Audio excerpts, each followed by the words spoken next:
یہ ہے کامیابی یہی سائباں، پڑھو اس کو سمجھو یہ ہے قرآن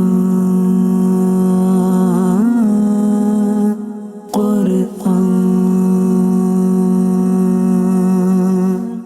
الحمدللہ رب العالمین والصلاة والسلام علی سید الانبیاء والمرسلین، اما بعد فاعوذ باللہ من الشیطان الرجیم، بسم اللہ الرحمن الرحیم۔ الصلاة والسلام علیک یا رسول اللہ وعلی آلک واصحابک یا حبیب اللہ۔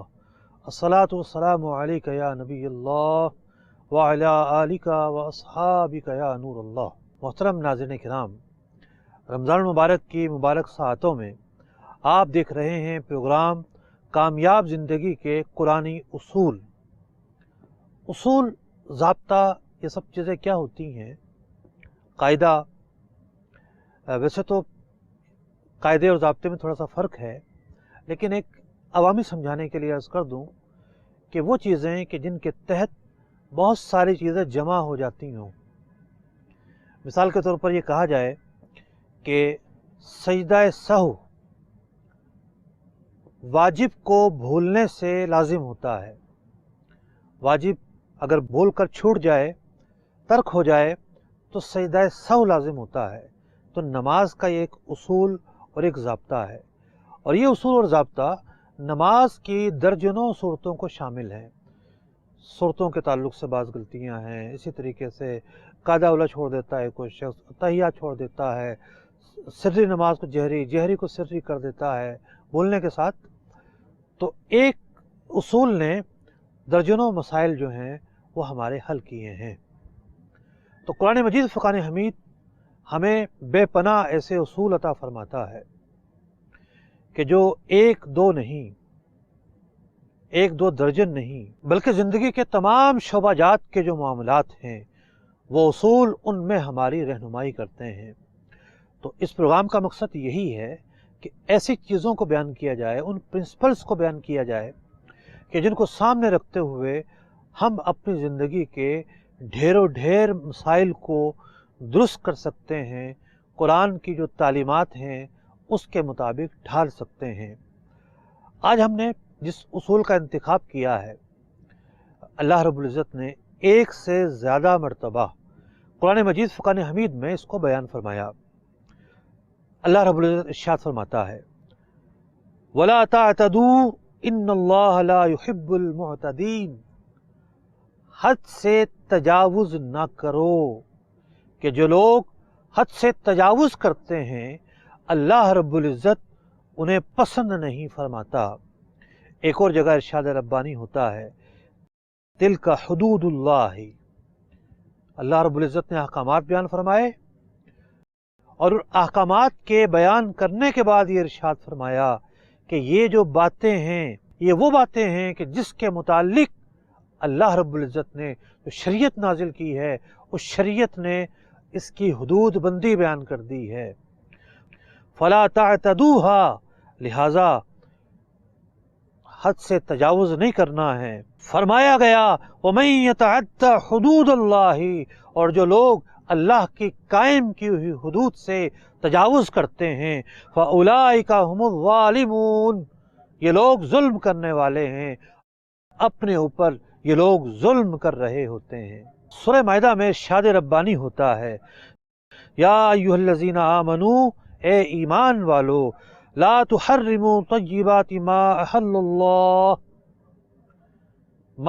اللہ لکم۔ اللہ رب العزت نے تمہارے لیے جن چیزوں کو حلال ٹھہرایا ہے انہیں حرام مت ٹھہراؤ۔ حلال کو حرام ٹھہرانا یہ اللہ کی حدود سے تجاوز کرنا ہے۔ وَلَا تَعْتَدُوا، تجاوز نہ کرو، إِنَّ اللَّهَ لَا يُحِبُّ الْمُعْتَدِينَ، بلا شبہ اللہ رب العزت حد سے جو تجاوز کرتے ہیں انہیں پسند نہیں فرماتا۔ تو اللہ رب العزت نے ہمیں شریعت عطا کی ہے، اللہ رب العزت نے ہم پر قرآن نازل کیا ہے۔ قرآن نے بہت ساری چیزوں کو حلال قرار دیا، بہت ساری چیزوں کو حرام قرار دیا، ایک باؤنڈریز قائم کر دی شریعت مطہرہ نے۔ اللہ رب العزت کے حبیب صلی اللہ تعالی علیہ وسلم وہ ہیں یحرم علیہم الخبائث، کہ جو حرام چیزوں کو واضح کرتے ہیں، بیان کرتے ہیں، خبائث کی حرمت بیان کرتے ہیں۔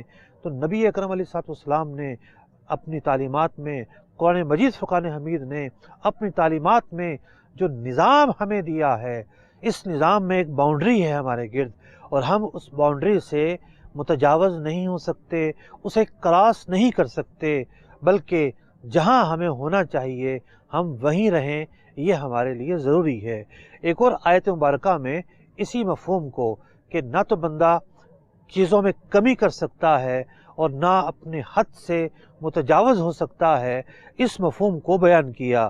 اللہ رب العزت ارشاد فرماتا ہے والذین اذا انفقوا لم یسرفوا، اور مسلمانوں کی شان یہ ہے، صاحبان ایمان کی شان یہ ہے، جب وہ خرچ کرتے ہیں تو حد سے نہیں بڑھتے، ولم یقتروا، اور نہ ہی تنگی کرتے ہیں، کہ جہاں خرچ کرنا چاہیے، جہاں خرچ کرنا لازم ہے، وہاں خرچ کرنے میں تنگی نہیں کرتے۔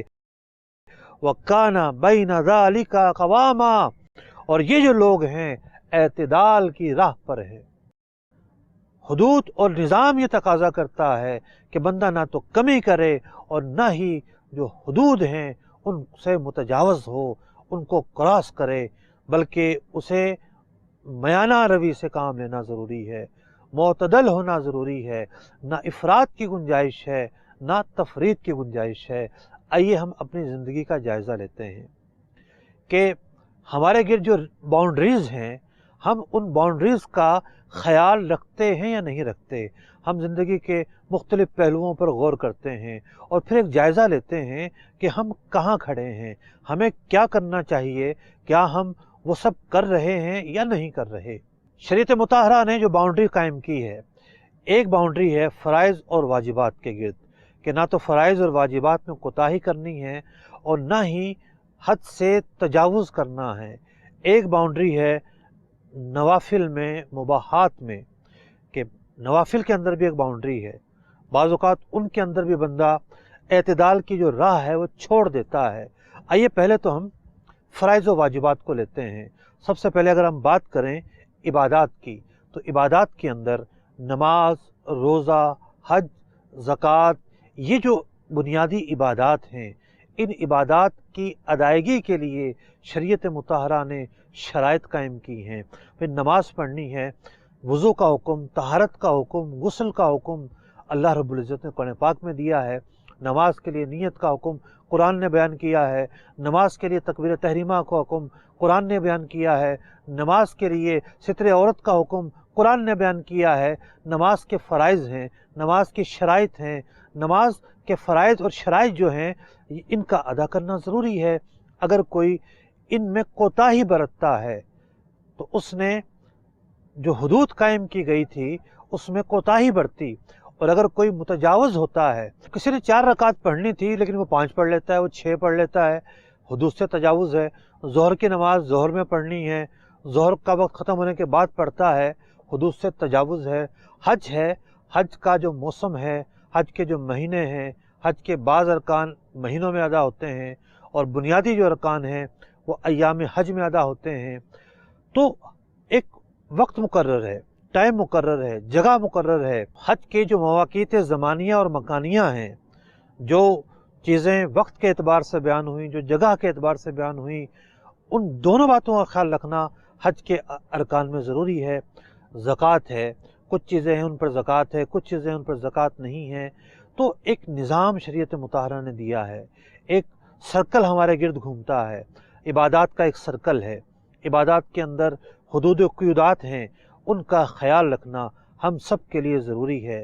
بات کریں اگر اللہ کی راہ میں لڑنے کی، اللہ کی راہ میں لڑنا جب بھی موقع آئے گا یا جب بھی موقع ہوتا ہے، بلا شبہ ایک عظیم کام ہے، شاعر اسلام سے ہے، لیکن کفار کے ساتھ لڑنا ہے۔ اس لڑنے میں بھی حدود و قیودات ہیں کہ کس موقع پر کفار کو جو ہے وہ بندہ مار سکتا ہے، کس موقع پر نہیں مار سکتا۔